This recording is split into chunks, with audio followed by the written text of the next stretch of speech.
오늘 사건은요, 오랜만에 중국에서 시작됩니다. 정확히는 미국에서 벌어진 사건이긴 한데, 미국에 있는 중국인들 사이에서 벌어진 일이에요. 중국 동북부에 다롄이라는 도시 아세요?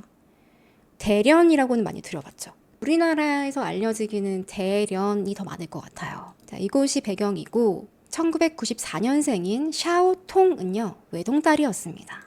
너무 귀엽게 생겼죠. 그러니까 샤오가 성이고 통이 이름이에요. 통이 이름.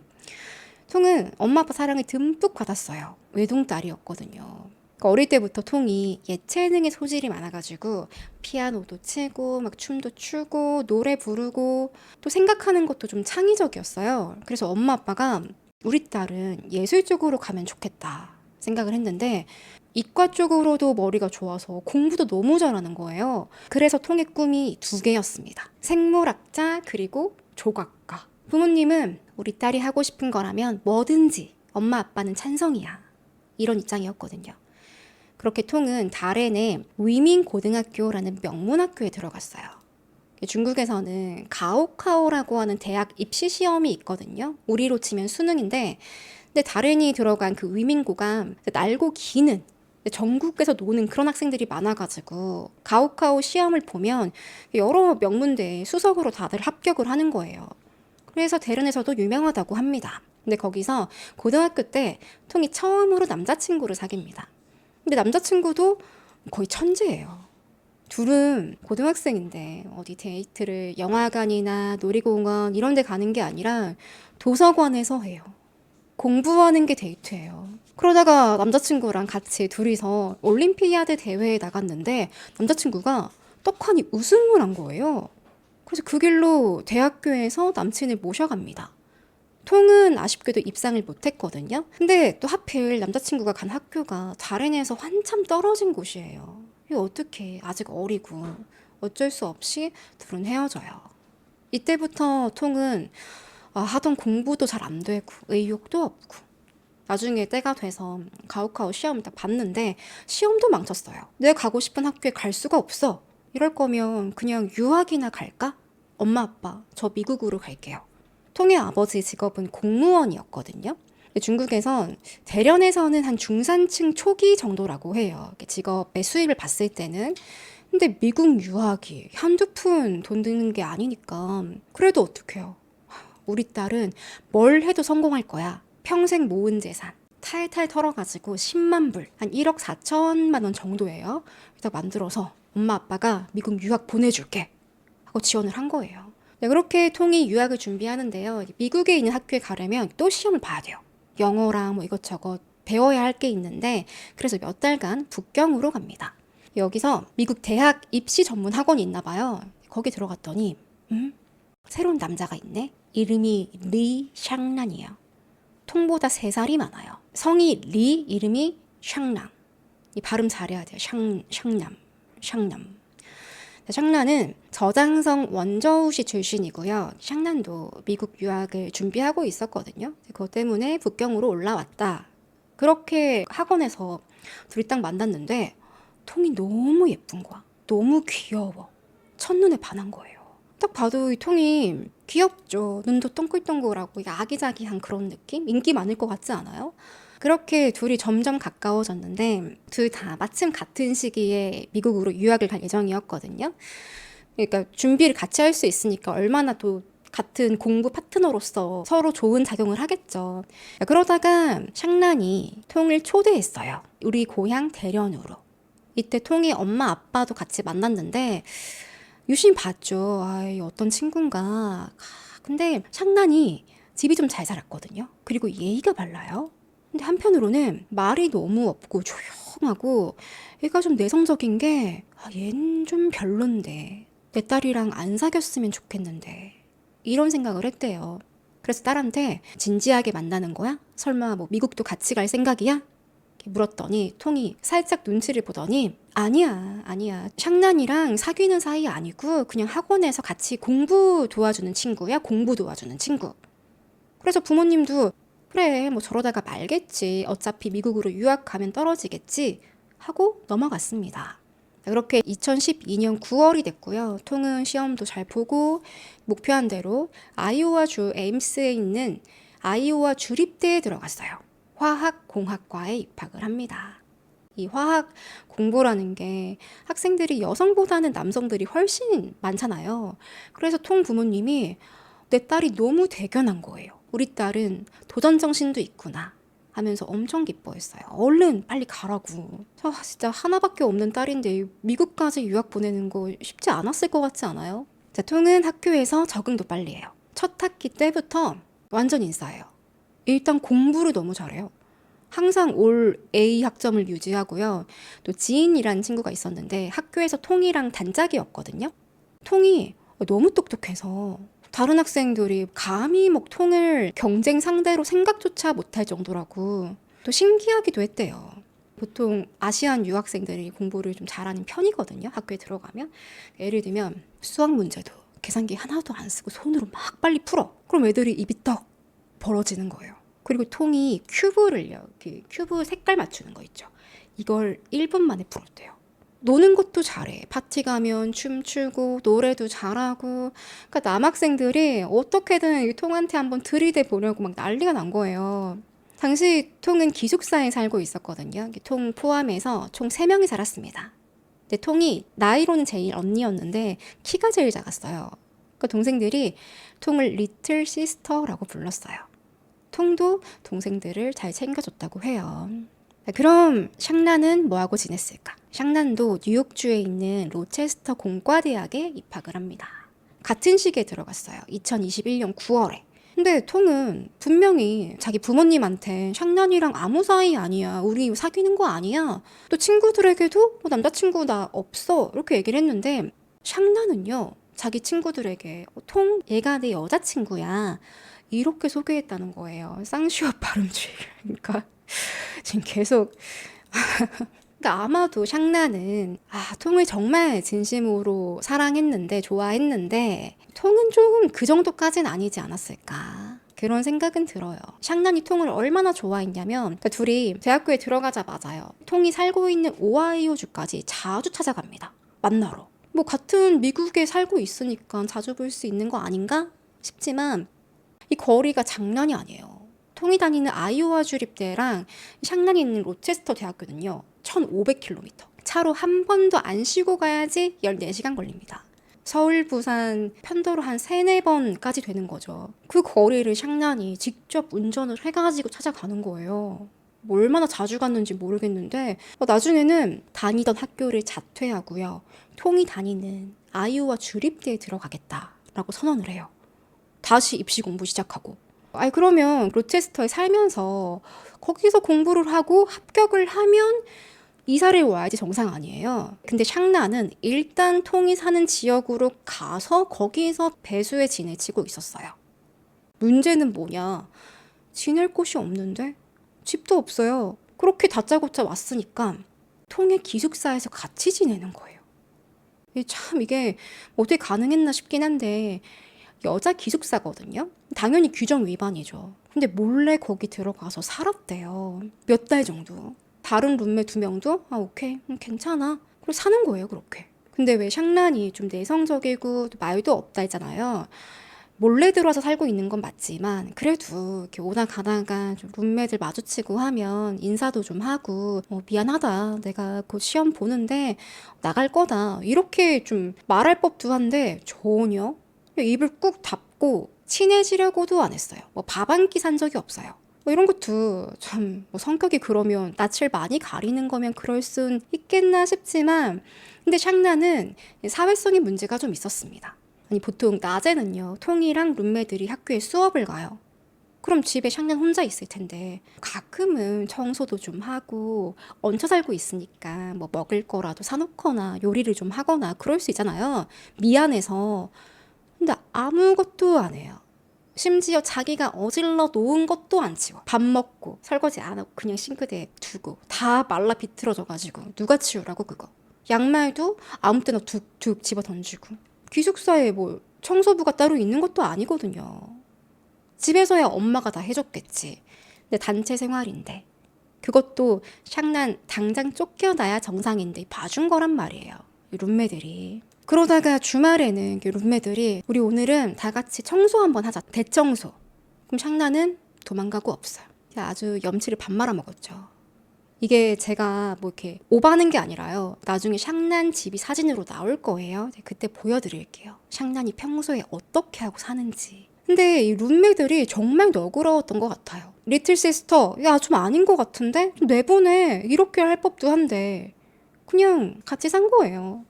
또 통이 워낙 평판이 좋아가지고 학교에서 완전 인싸여가지고 그냥 넘어간 것도 있고, 통이 샹난이 어지러 놓은 거 그 다 치웠대요. 어쨌든 누군가 치우니까. 자, 그리고 샹난은 이 사회성 문제뿐만이 아니라 아주 치명적인 시급히 해결해야 할 병이 있었습니다. 통에 대한 집착.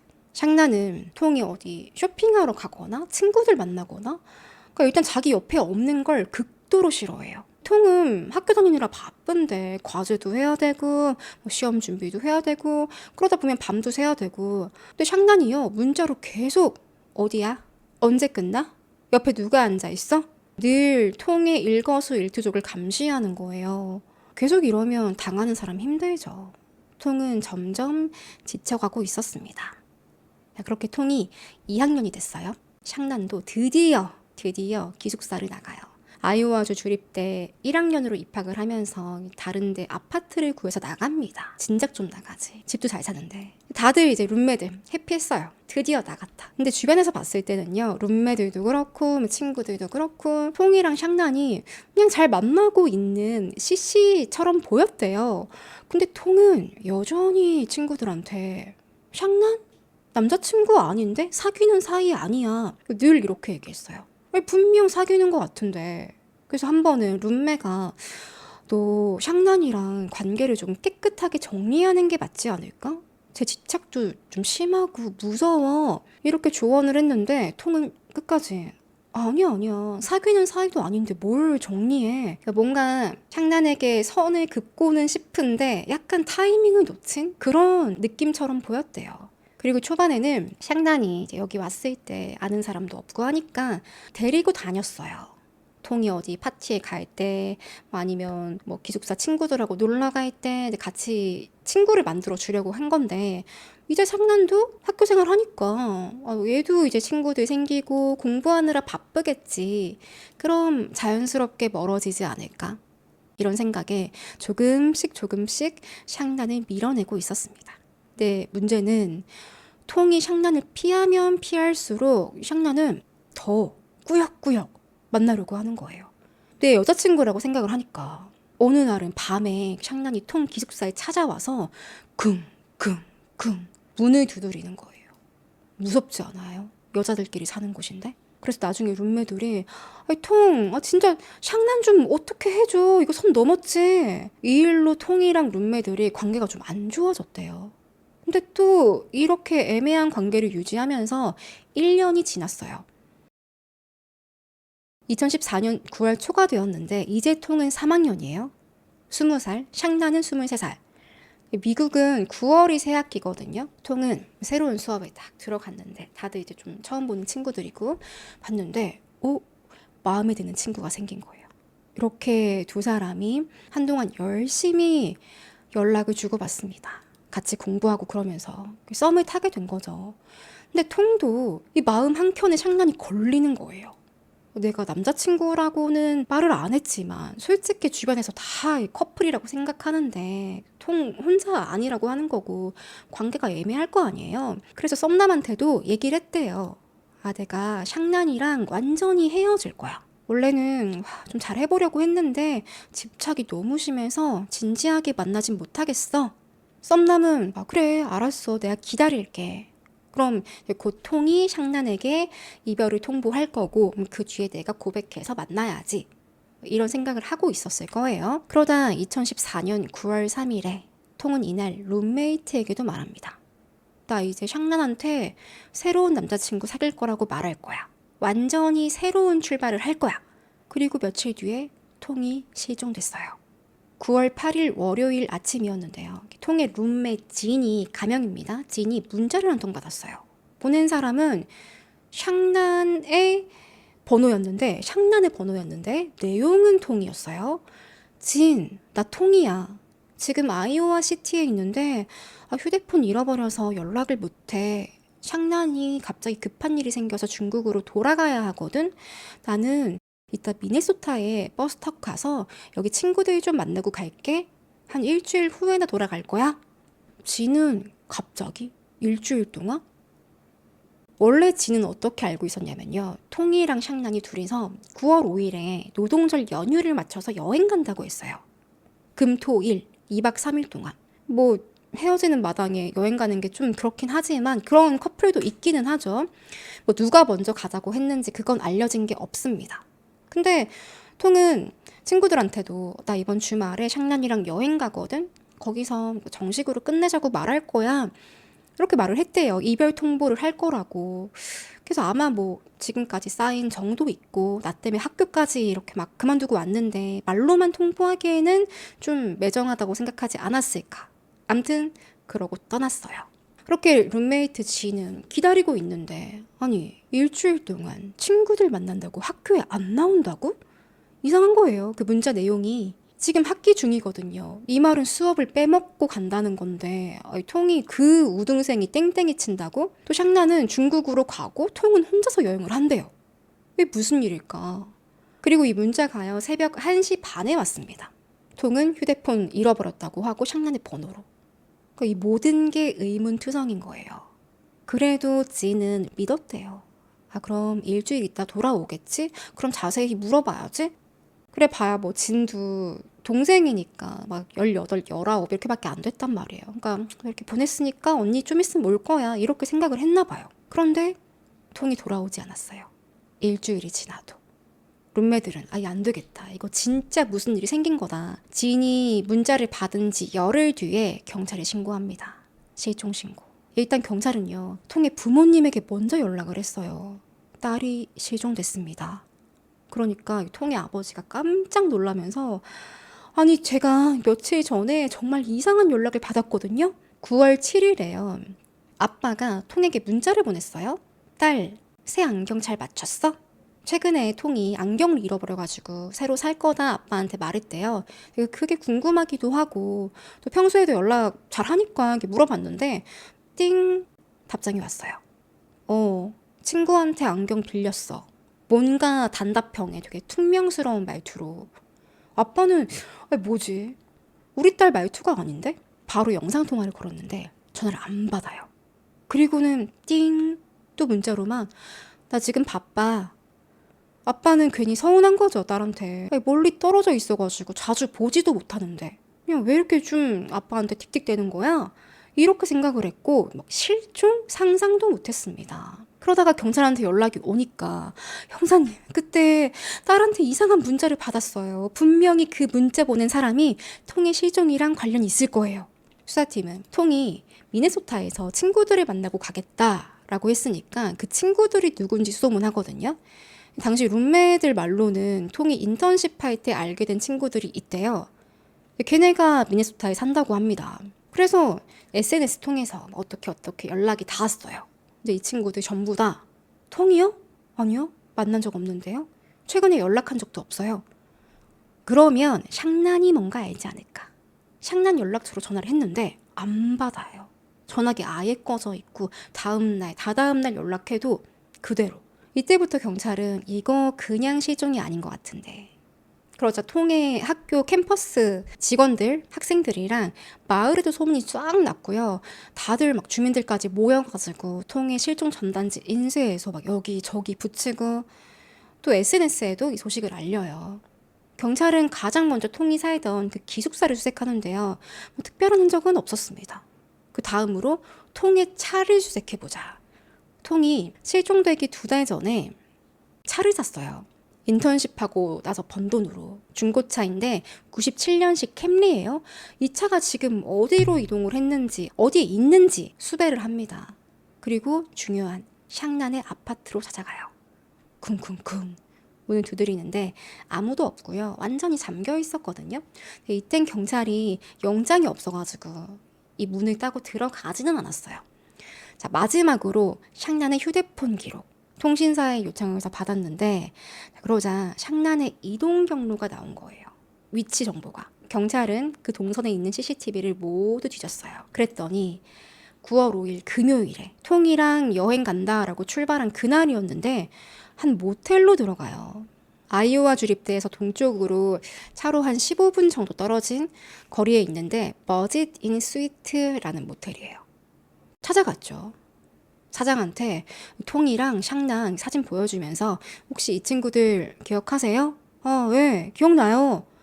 우리 모텔에 아시안들 잘 안 오는데 둘이 왔길래 제가 정확히 기억해요. 그리고 이 친구들 단골이에요.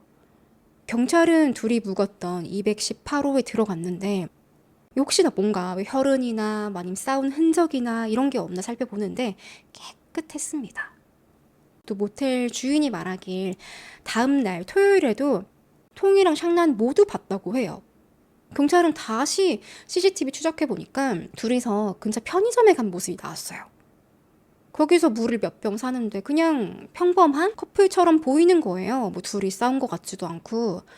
자, 하지만 그 다음날 일요일 아침에 둘이 그냥 말도 안 하고 체크아웃도 안 하고 사라졌어요. 모텔 주인은 모른대요. 언제 나갔는지. 그 전날 밤에 나갔을 수도 있고. 이 주인이 말하기를 조금 이날 수상한 게 있었는데 얘네가 여기 단골이었다고 했죠. 체크아웃 시간이 여긴 11시래요. 근데 항상 늦게까지 있어가지고 주인이 찾아가서 여기 시간 끝났어요. 이렇게 얘기할 때까지는 안 나온대요. 그 전에는. 그런데 웬일로 이 친구들이 일찍 나갔지? 좀 의아했다고 합니다. 그러고 주차장에 가보니까 통에 차 그 캠리가 안 보여서 그냥 갔나 보다 이러고 넘어갔다는 거예요. 하지만 아쉽게도 CCTV가 이들이 나가는 걸 못 잡았어요. 시스템이 잘 다운돼가지고 마침 통이랑 샹난 나간 게 안 잡힌 거예요. 이게 카메라가 됐다 안 됐다 그랬다고 합니다. 자, 경찰은 참 이상한데 다시 한번 218호로 갔어요. 가서 좀 더 꼼꼼하게 자세히 수색을 하는데 벽이랑요, 그 침대 헤드보드 있죠. 거기를 보니까 아주 작은 미세한 얼룩들이 있어요. 좀 어두운 색. 경찰은 이걸 채취해서 연구실로 보냅니다. 근데 문제는 이 방이요, 218호가 통이랑 샹난이랑 묵고 나서 다른 손님들도 계속 왔었대요. 여러 번. 그래서 증거가 있더라도 오염됐을 가능성이 있기는 해요. 근데 그래도 보내긴 했어요. 뭔진 몰라요, 아직은.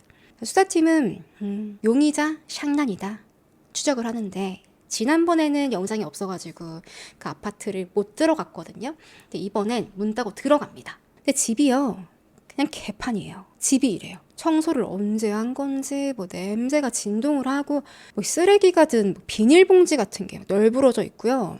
옷들도 기어 나와 있고 정리정돈 하나도 안 돼 있고 가구도 없죠. 침대도 없고 그냥 이러고 살았나 봐요. 집안을 보니까 딱 봐도 급한 거 챙겨가지고 여권이랑 이런 거 챙겨서 도망갔구나 그런 느낌이 물씬 들었어요. 그렇게 샹난 출국 기록 확인해 보니까 이미 중국으로 떴어요. 그런 동안에 통이랑 샹난의 휴대폰 기록이 나오는데요. 통이 룸메이트 지인에게 나 지금 샹난 핸드폰으로 연락하는 거야. 나 아이오와 시티에 있어. 샹난은 중국으로 갈 거야. 이렇게 문자를 보냈잖아요. 새벽에. 이 문자 보낸 위치가 아이오와 시티가 아니에요. 어디냐면 저 멀리 시카고 오헤어 공항이었습니다. 수사팀은 공항에 있는 CCTV 모두 확인을 하는데 바로 샹난이 공항에서 왔다 갔다 하는 게 발견이 돼요. 혼자서. 원래 샹난은요, 여기서 비행기를 타고 중국으로 가야지 했는데 비행기가 지연이 됐대요. 시카고에서. 이게 몇 시간이 아니라 며칠이 걸렸나 봐요. 샹난은 나 더 이상 기다릴 수가 없다. LA까지 이동을 해서 중국행 비행기를 탑니다. 그럼 이 문자는 통이 보낸 게 아니죠. 통이 휴대폰 잃어버린 게 아니에요. 샹난이 보낸 거지. 이 시간에요, 샹난이 비행기를 못 타고 막 안절부절하면서 공항에서 기다리고 있으니까 이때 자주 연락을 주고받은 또 다른 번호가 있어요. 이 사람은 폴이라는 남자인데 폴도 가명입니다. 경찰은 폴을 찾아갔어요. 너 샹난이랑 무슨 대화했어? 그때 샹난 시카고 공항에 있었는데? 물어보니까 그게 샹난이 급한 일이 있다고 해서 저한테 비행기 표를 좀 끊어달라고 했습니다. 편도로요. 그래서 표 끊어준 게 다예요. 수사팀은 이제 그려지죠, 머릿속에. 샹난이 통에게 무슨 짓을 저질렀다. 살해하고 도망갔을 가능성이 크다. 자, 이렇게 통이 실종된 지 3주가 지났어요. 14년 9월 26일 아이오와 시티 경찰에 한 신고 전화가 걸려옵니다. 여기 아파트 단지인데요. 버려진 차가 있어요. 근데 이 안에 뭐가 있는 건지 파리가 너무 꼬이고 이 냄새가 너무 역해요. 경찰이 출동했어요. 이곳이 어디냐? 샹난이 살던 아파트 단지예요. 가로수 아래에 주차가 돼 있는데 이 차가 97년형 캠리 통의 차량입니다. 꽤 오래 세워둔 것 같아요. 먼지가 뽀얗게 쌓여 있고. 근데 경찰들도 아직 차 문도 안 열었어요. 근데도 가까이 가니까 악취가 진동을 하는 거예요. 특히 트렁크 쪽에서. 직감적으로 그 냄새구나 알았다고 해요. 경찰은 바로 코 딱 틀어막고 트렁크 문을 열었는데 여행용 가방이 있었어요. 여기에 파리가 잔뜩 꼬여있고 그 안에는 너무 심하게 부패해서 알아보기 힘든 시신이 있었습니다. 얼굴 완전 피투성이고요. 머리 주변에 피 묻은 수건으로 감싸둔 거예요.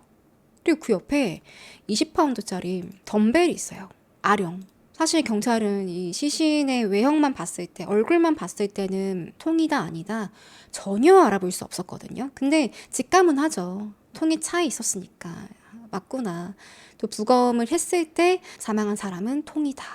사인도 나오는데요. 경찰은 당연히 둔기에 맞아서 지금 덤벨이나 이런 둔탁한 것에 머리를 맞고 숨졌겠다라고 생각을 했거든요. 이 머리 쪽에 외상이 커서. 근데 또 사인이 뭐냐면 질식사예요. 특이한 건 이 목 졸림 흔적이 없어요. 이게 무슨 말인지 아세요? 통을 둔기로 가격하고 아직 살아있을 때, 숨쉬고 있을 때 수트케이스 안에 넣었을 것이다. 차 안에는 샹난 이름으로 된 서류 같은 게 몇 장 발견되고요. 또 운전석에 통 휴대폰이 박살난 채로 버려져 있었어요. 또 나중에 밝혀지지만 경찰들이 모텔에서 채취한 얼룩 있죠. 그것도 통의 것으로 나오고 나중에 루미노 테스트까지 하거든요. 모텔 방 안에 훨씬 더 많은 혈흔이 나왔어요. 또 통 시신 그 머리 감싸고 있던 수건 그게 또 모텔에서 가져온 것이었습니다. 정말 끔찍하죠. 그리고 이 수트케이스 있죠. 통이 들어있었던 그 케이스. 샹난이 직접 구매하는 장면이 카메라에 잡혔어요. TJ 맥스라는 큰 잡화점인데 와, 이 모습 보는데 너무 소름 돋았어요. 샹난이 아주 신중하게 골라요. 크기가, 가방 크기가 다양하니까 이것도 봤다가 저것도 봤다가 두 개 꺼내가지고 쪼그려 앉아서 비교도 해요. 이런 게 왜 소름이냐면 통의 몸집을 생각했을 거 아니에요. 가방 사면서. 이 정도면 다리 구부려서 넣을 수 있으려나? 목이 걸리려나? 이런 상상을 했을 거 아니에요. 샹난은 이 수트케이스 사고 월마트로 갑니다. 이때 덤벨, 아령 2개를 샀는데요. 그 중에 하나만 같이 통 가방에서 발견이 된 거예요. 이렇게 모두가 통이 살아있길 바랬지만 처참한 모습으로 발견됐어요. 친구들, 학교 학생들, 마을 주민들 다 모여서 추모식을 열었고요. 이제 20살밖에 안 됐습니다. 집 떠나서 저 멀리 중국에서 미국까지 공부하러 왔는데 너무 허무하게 가버린 거예요. 늘 밝고 명랑했던 통의 모습을 기억하면서 그녀의 죽음을 추도했습니다.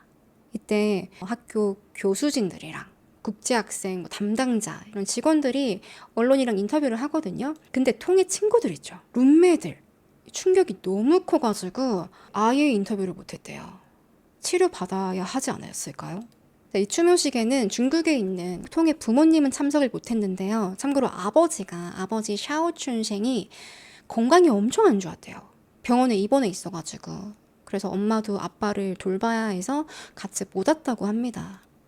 결국에는 부모님 대신해서 아버지 친구가 버지니아에 살고 있었거든요. 직접 추모식에 와서 가족들 대신 감사합니다 라고 마음을 정했습니다. 수사팀은 동기 확실하죠. 샹난이 이별하자 라는 통의 말에 분노해서 살해했을 것이다 추정을 하는데요. 이를 뒷받침하는 증거가 나와요. 통이 실종되기 며칠 전에 그 즈음에 여행 가기 전이에요. 샹난이요. 캐런이라는 어떤 여학생이랑 3시간 넘게 통화했던 기록이 나와요. 경찰은 좀 수상하죠. 살인 용의자가 3시간이나 통화한 여자가 누굴까? 그렇게 캐런에게 연락을 했어요. 당신 샹난과 무슨 사이입니까? 아, 친구 사이인데요? 왜 그날 그렇게 3시간 동안 통화한 겁니까? 아, 그날은요, 샹난이 통 때문에 화가 많이 나 있었어요. 저한테 하소연하다 보니 그렇게 됐어요. 이게 무슨 말이냐면요. 왜 통이 룸메 지인에게 나 샹난이랑 잘 헤어지고 썸남 만날 거야. 이런 대화를 했단 말이에요. 기숙사 안에 있을 때 둘이서만 한 대화예요. 근데 이걸 샹난이 엿듣고 있었던 거예요. 어떻게 된 거냐? 통이 룸메랑 이런 대화하기 직전에, 바로 직전에 샹난이랑 통화를 했거든요. 이 통화 끊자마자 바로 룸메한테 가서 뭐 어쩌고 저쩌고 이렇게 말한 건데 전화가 안 끊어져 있었던 거예요. 끊은 줄 알았는데. 샹난은 끊으려고 했는데 얘가 막 이상한 소리 하니까 나랑 헤어지고 썸남 이러니까 가만히 듣고 있었던 거지. 거의 30분 넘게. 통은 그것도 모르고 그냥 헤어질 거다 이런 얘기 다 하고 이 얘기를 듣고 샹난이 흥분해가지고 캐런에게 하소연을 했다는 겁니다. 캐런은 그때 샹난 진짜 충격받아서 엄청 화나 있었어요. 이후에요, 샹난이 자기 SNS에 F my life 뭐 인생 먹갔네 이런 글을 남기거든요. 그러니까 어쩌면 이때부터 살인을 계획했을지 모르죠. 수사팀은 이건 절대 충동적인 살인이 아니다. 여행을 같이 가자라고 계획을 했어요. 또 정확히 통을 언제 살해했는지 모르지만 수트케이스를 직접 골랐어요. 또 덤벨까지 샀는데 이 덤벨 산 이유가 뭐냐면요. 시신 유기하려고. 시신 유기까지 미리 생각을 했다는 겁니다. 이게 바로 이렇게 내가 시신을 어디다가 버려야지 이게 즉흥적으로 떠오른 게 아니라 원래는요. 샹난이 강으로 갔대요. 수트케이스랑 이 덤벨이랑 다 들고 차에 싣고서 강으로 갔는데 원래 계획은 이 강에 수트케이스를 던져서 가라앉히자. 안에 덤벨이 넣으면 더 무거워지겠지. 이렇게 생각을 한 거예요. 나중에 경찰이 밝히지만 샹난 휴대폰 위치를 추적해보면 사건 당일에 새벽 3시에서 4시 사이에 스컹크 리버라는 강에 잠시 갔던 흔적이 있습니다. 거기서 한 1시간 정도 머물렀는데 그러니까 샹난이 이때 가방을 강에 던졌을 것이다. 근데 이 시기는 건기거든요. 강 수위가 낮았어요. 던졌는데 가방이 그대로 물속에 보이니까 뭐야 내가 생각했던 게 아닌데 다시 건져가지고 트렁크에 유기한 거예요. 그러니까 이런 식으로 유기 장소까지 고민을 한 건 이건 계획적이다 라고 보는 거죠. 그러니까 엄청 분노했던 것 같아요. 샹단이. 통이 너가 감히 나한테 헤어지자고 해? 내가 너 때문에 학교까지 바꿨는데 이사 왔는데 그러니까 혼자 엄청 분노했고 막 이때부터 밥도 안 먹고 막 토하고 잠도 못 자고 난리가 났어요. 그러고는 내가 못 가지면 사라져. 죽어버려. 원래 가던 그 모텔로 통을 유인해서 공격한 겁니다. 통은 아직 숨이 붙어 있는데 샹난이 그걸 알고서 수트케이스에 넣었는지 이미 죽었다고 판단을 한 건지 그건 알 수가 없어요. 어쨌든 통은 가방에서 질식했어요. 그리고 빨리 도망가자. 통차 버리고 대충 여권이랑 이런 것만 챙기고 통의 룸메이트 지인에게 또 통의 아빠에게 마치 통이 보내는 것처럼 문자 가짜로 막 보내고 친구한테 항공권 예약해달라 막 부탁하고 들고 나른 거예요. 중국으로. 수사팀은 샹난 체포영장까지 받았는데요. 이미 늦었죠. 그리고 여러분 중국이랑 미국이랑 범죄인 인도 조약을 체결하지 않았어요. 중국이 자국민을 절대 미국에 안 넘겨요. 샹난이 이거를 알고 계획했을까요? 아니면 그냥 고향으로 도망간 걸까요? 제 생각에는 샹난이 나름 똑똑한 남자거든요. 공부 잘해요. 그래서 이걸 모르진 않았을 것 같은데 결국에는 미국 경찰도 이걸 외교적으로 푸는 것 말고는 답이 없는 거예요. 그냥 협조 좀 잘해주세요. 이거밖에 할 수가 없어요. 그나마 다행인 게 이 사건이 워낙 끔찍하니까 미국 언론에서도 크게 다뤄졌거든요. 그래서 중국 현지에서도 이슈가 된 거예요. 만약에 이 사건이 미국에서도 워낙 살인사건이 많으니까 동네에서만 알려지고 넘어가는 경우도 많거든요. 이렇게 안 알려졌으면 묻혔을지도 모릅니다. 중국에서. 근데 이미 많은 사람들이 알게 됐고 미국인들, 중국인들 다 알아요. 이렇게 되면 좀 법을 초월해서 상호주의로 가는 경우가 있다고 해요. 이건 딜처럼 미국이 중국에게 예전에 우리가 니들 마약사범 넘겨줬잖아. 니들도 우리한테 뭐 하나 해줘야지. 이런 식인 거예요. 또 특히나 피해자도 중국인 아니에요. 마냥 손 놓고 있을 수는 없는 거예요. 자국민에게도 욕먹을 수 있으니까. 그래서 아이오와주 경찰이 내심 기대를 합니다. 중국 대사관에 연락해서 정중히 송환을 아주 빠르게 요청합니다. 라고 서한을 보냈는데요.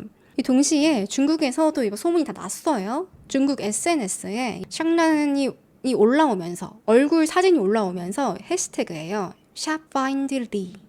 리가 샹란 성이에요. 그게 막 퍼져요. 결국에는 2015년 5월에 사건 발생 8개월 만에 샹란의 고향 저장성 윈저우시에서 체포됩니다. 더 도망갈 곳이 없으니까 그냥 뭐 자수한 거라고 해요. 중국 공안은 미국으로 우리가 송환은 어렵다. 대신에 우리가 수사 잘해서 법정까지 세우겠다 약속을 하는데요.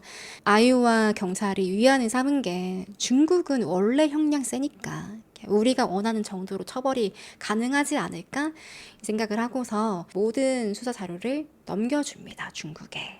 다음 달인 6월에 샹란은 국제살인 혐의로 기소가 됐는데요. 처음에는 부인했대요. 살인 제가 한 거 아닌데요. 이렇게 잡아떼다가 나중에 재판 때는 뭔가 협상을 했나 봐요. 한 1년 뒤에 재판이 열리는데 그때는 유죄를 인정했고요. 법정에서 제가 너무 충동적이었고 그때 제정신이 아니었습니다. 그리고 통을 정말 사랑했는데 저를 똑같이 사랑해주지 않는다는 사실이 너무 괴로웠습니다. 라고 말했습니다. 근데 이렇게만 말했냐? 말 같지도 않은 변명을 하는데요. 통이 저를 먼저 공격했습니다. 제가 정당방위로 어쩔 수 없이 통을 죽이게 됐어요. 어차피 저는 중국으로 돌아가려고 했거든요. 제가 도망간 게 아니라 뭐 겸사겸사 일이 그렇게 됐어요. 우연히. 그래서 계획살인이 아니라는 거예요. 정당방위였대. 이 얼굴을 봐요. 이 둘이 비교해 봐요. 통이 조그만해가지고 어떻게 공격을 할 수 있었겠어. 변호사랑 같이 짱구를 굴렸겠죠. 재판은 단 6시간 만에 끝이 났습니다. 이때 판사가요. 통의 부모님을 법정에 절대 출석하지 말라고 했거든요. 정확히 왜 그런지 모르겠는데 아마 막 이성을 잃고 사고 날까 봐 그러지 않았을까요? 근데 통의 어머니가 재판 중에 법정 문을 그냥 박차고 들어와서 소리를 질렀어요. 이제 내 딸 없이 사는 건 아무 의미 없습니다. 저한텐 분노랑 원망만 남았습니다. 이렇게 소리쳤어요. 얼마나 똑같이 죽이고 싶을까요? 실제로 통의 아버지가요. 중국 속담에 이르길 살인자의 목숨으로 죗값을 치러야 한다 라고 말했습니다. 진짜 죽어버렸으면 좋겠다고. 사형 선고해달라고. 진짜 하나밖에 없는 딸 잘해보겠다고 미국까지 갔는데 전재산 다 털어가지고 유학 보냈는데 이렇게 처참하게 트렁크에서 가방 속에서 생을 마감했어요. 이게 얼마나 기가 막혔을까. 나중에 샹남 부모님이요. 통의 부모님을 만나요. 거의 뭐 빌었죠. 죄송합니다. 아이를 잘못 키웠습니다. 그렇게 위로금 조로 200만 위안, 한화로는 한 3억 8천만 원을 전달했다고 합니다. 근데 뭐 돈이 뭐가 중요하겠어요. 샹나는 2016년 6월에 종신형 선고받았어요. 근데 문제는 또 뭐냐? 가석방 없는 종신형이 아니라 모범수로 잘 지낸다? 그럼 점점점 감형이 가능하고 짧게는 한 13년형까지 살다가 나올 수도 있대요. 정말 잘 생활을 하면. 근데 그건 그때 가봐야 아는 거죠. 아이오와주 검찰은요, 샹난 선고 보고 나서 결과에 매우 만족합니다. 만약에 샹난이 아이오와주에서 처벌을 받았다면 비슷한 종신형을 받았을 겁니다. 라고 말했고, 이번 사건이 미국과 중국 간의 국제범죄 수사 협력에 새로운 선례를 남겼습니다. 중국에도 똑같이 정의가 살아있다고 느낍니다. 라고 말했습니다. 오히려 더 가벼운 형을 받지 않아서 다행이라고 발표했어요. 근데 뭐 13년 가석방에서 나오면 좀 의미가 없긴 한데 그래도 종신형을 선고받았어요. 통의 아버지는요, 딸이 이렇게 되니까 건강이 더 안 좋아진 거예요. 안 그래도 병원에 있었는데. 그래서 원래는 통의 유고를 직접 가서 가지고 오려고 했거든요. 근데 결국엔 못 가고 정부 통해서 받아왔다고 합니다. 그리고 통 룸메이트 진 있죠. 가명이긴 한데 진은 지금도 기도서를 늘 품에 가지고 다닌대요. 이게 통이랑 마지막으로 대화한 날 그날 봤던 페이지가 있는데 거기에 책갈피를 넣어뒀습니다. 근데 거긴 이런 내용이 있어요. 내 앞길이 아무리 넘을 수 없는 장애물로 가득해 보일지라도 신과 함께, 그리고 나와 같은 길을 걸으려는 이들과 함께입니다. 나는 혼자가 아님을 늘 잊지 않게 해주세요. 그러니까 죽은 통이 늘 내 곁에 있다. 그런 의미로 책갈피를 꽂아뒀다고 합니다. 오늘 사건은 여기까지입니다.